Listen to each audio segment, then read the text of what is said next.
France, Jordan, Egypt. FM's call for permanent ceasefire in Gaza, Cairo. The French, Egyptian, and Jordanian foreign ministers have called for an immediate and permanent ceasefire in Gaza and the release of all prisoners.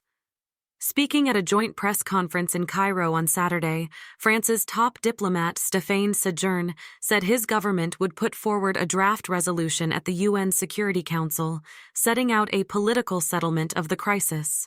He said the text would include all the criteria for a two-state solution of the Israeli-Palestinian conflict, the peace blueprint long championed by the international community, but opposed by the Israeli government of Prime Minister Benjamin Netanyahu.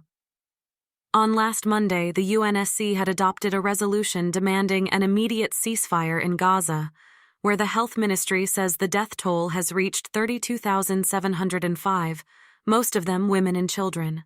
Later on Thursday, the International Court of Justice ordered Israel to ensure urgent humanitarian assistance reaches civilians in Gaza, saying famine has set in after more than 5 months of fighting.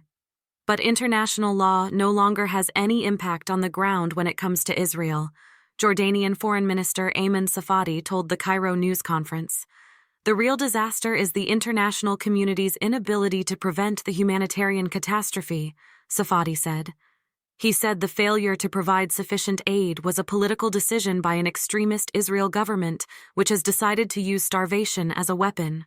Egyptian Foreign Minister Sameh Shoukry said Gaza can endure no more destruction and humanitarian suffering, and called on Israel to open its land crossings with the Gaza Strip to humanitarian aid.